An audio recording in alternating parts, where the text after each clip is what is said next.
Hi and welcome back to Broadsheet Melbourne Around Town. If this is your first time here, don't forget to hit the subscribe button so you never miss a video. I'm Katja Vakdal, Broadsheet's editorial director and the host of this 10-minute guide to Melbourne. Today we're going to be spending a bit of time in the southeast, first at a self-serve acai bowl spot, and then we're heading to a newish bar, a warehouse bar actually, in Prahran. We'll also be talking about a hit Aussie play that's showing in Melbourne now before it heads to New York for a Broadway debut.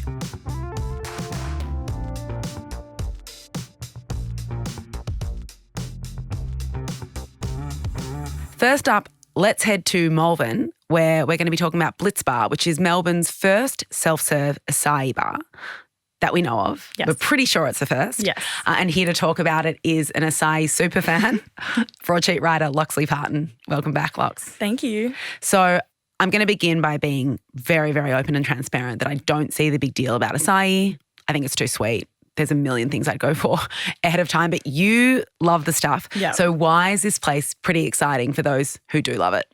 I think the self-serve nature of it is the major sell because it's so much fun for me, like to do it yourself and make your own bowl, but also it's the first in Melbourne. It's something new and you can be so fussy and picky with your toppings, your peanut butter to acai ratio. Right, because usually you'd be ordering it at a cafe or a takeaway spot and they would determine how much fruit goes on, how much peanut butter in your case. You're a bit of a peanut butter fan. Okay, so what is the reason, like who started the business? So it's by three young boys. They're all in their early 20s. They grew up together playing sport. They literally had a group chat called Business Ideas on Facebook and they would just throw around ideas. They knew they wanted to do something and one day this came up and they're like, right, let's do it. And what they've done with it is awesome. It's new, something different and yeah, it's really special. Okay, so the process is obviously the same as one of those frozen yogurt spots. You walk in, you grab your tub and off you go. You grab your tub, you go nuts, you put as much acai as you like and then you have all the toppings to play with. So there's lots of seasonal fruit, there's granola, chia seeds, all of that. And then Nutella, if that's your thing. Yeah. Or for me, peanut butter, which I will be drenching my bowl in. My ratio is literally 50-50 acai peanut butter. You did say in the story that you are thrilled about the fact that no one can judge the ratios because you're doing it yourself. Exactly. And they make their peanut butter in-house, which is really cool. There's about 20 toppings, is that 20 right? toppings, 20 toppings. So it can be overwhelming, but it's great because you can be picky and fussy and pick exactly what you want. And is it just acai bowls? Not just acai bowls, so you can go there as a non-acai fan. They also have like a build your own smoothie bar, so you can choose from different fruits and leaves and superfoods and do it that way, or they have a house menu as well, or coffee and all of that as well. Food, yes. They have a little grab-and-go fridge with salads and superfood tonics and all of that jazz. Okay, cool. I think you've convinced me. Please. If not, I'll definitely head in for a smoothie. Thanks for stopping by, Lox. Thank you. We're skipping over a few suburbs now, but we're sticking in the southeast. Galah Bar opened in 2017 in an old panel beaters facility in Prahran, and it was an immediate hit with locals. It's a beautiful warehouse space, velvet couches you could sink into for the night, drinks that were focused on, Aussie ingredients. But Galah is no more. But thankfully a neighbour has stepped in, so we're still going to have another drinking spot in the southeast. Nick Connellan, our publications director, is here to chat with us about it. Yeah, so Nick Coulter, who is one of the partners at Neptune Food and Dining, or Neptune Food and Wine, and Firebird across the road has stepped up and he's going to take it over. That's great. So do we have a name yet? Young Hearts.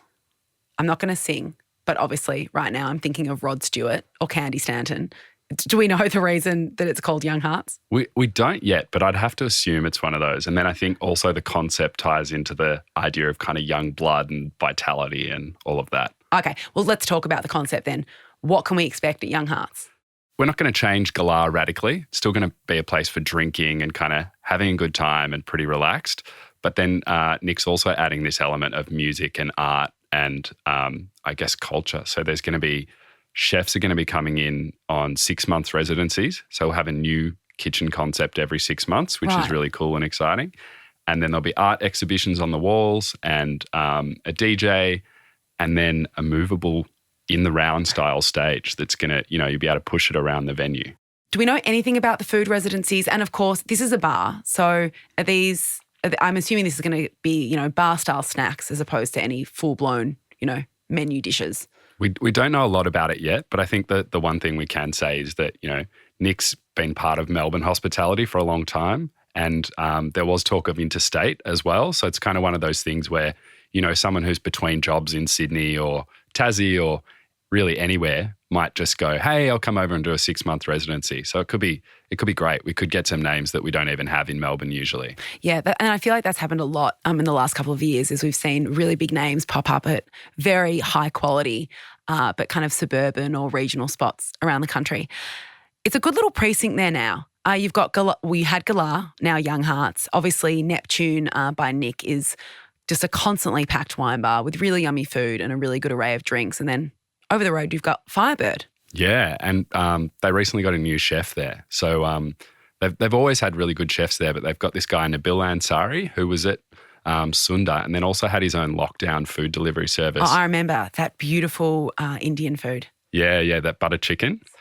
So yeah, he's taken over the kitchen at Firebird, and he's still doing that beautiful orange duck, the fire roasted duck l'orange, but he's just tweaked the process a bit. God, he's good. This is great. I'm excited. So Young Hearts, when's it opening?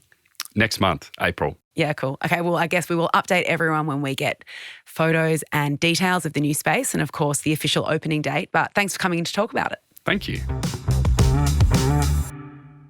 A quick note before we get into this segment, we're going to be talking about some sensitive topics, including sexual assault.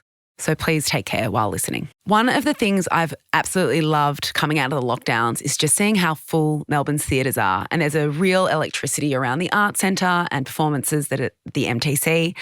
And there's been a couple of shows in recent times that have been the kind of performances that everyone's talking about, even if you don't go to the theatre very often.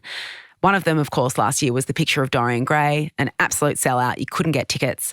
And this year we have another one-woman show, also the kind of show everyone's talking about. And if you can get tickets, you've got a particular skill at this point. It's a one-woman show, and After Melbourne is actually heading to Broadway to make its debut. To talk about the play with me here today is a broadsheet contributor, Bianca O'Neill. Welcome, Bianca. Thanks for having me. And how exciting that these two are both women-led plays. There's so much to talk about. I mean, we could talk about Picture of Dorian Gray as well, but this one is called Prima Facie. We've been talking about how to pronounce it. It's a legal term. We're not lawyers, so unfortunately we've been discussing. I did have a quick chat with a former judge and lawyer about the play and how it really touched me. And he did correct me. He said Prima Facie. Okay. So I believe I'm going to go with his knowledge on that one. Yeah, I think we'll trust him. It first premiered in Sydney in 2019. So tell us a little bit about where it's gone since then. Yeah, so after the premiere with Sheridan Harbridge, who also is in the Melbourne version as well, she's returned to take up the mantle again. It went to the West End, and it was with Jodie Comer. In London. In London, yes. And for those who don't know, Jodie Comer is obviously the star of Killing Eve. Yes. Just love Jodie. Yes. So Susie Miller is the playwright, and actually a Melbourne-born playwright who's behind this play. Now, the plot is it deals with sexual assault. So let's talk a little bit about the storyline. So the storyline, and this isn't any spoilers because it's kind of the basis of the whole play. In the beginning, it kind of opens with her brazen approach to being a very successful defense lawyer who never loses a case. And so she kind of comes into it with, I guess, a bit of background knowledge about what it takes to actually successfully defend a sexual assault case. And in those circumstances, most of the times, she just turns around and goes, you know what? I'm not going to defend this. I'm not going to win it. It's not going to be successful. And I guess it kind of comes at it from that purely, winning point of view, how a top lawyer would go into seeing whether an assault case is worth it or not. And so you kind of get this perspective from, the legal side, the inside view of how they approach cases. Yep. And it's not really based on the merit, it's not about whether it's true or not true. It's about whether it's defendable. And then something happens to this lawyer. So she is in a work context, and she experiences her own sexual assault. And then she goes on to decide that she's going to pursue the case, even though she knows deep down it's probably unwinnable. That's all we've got time for today. As always, you can stay up to date anytime at broadsheet.com.au or on Instagram at broadsheet_melb. I'll see you next week, same time, same place. Chat then.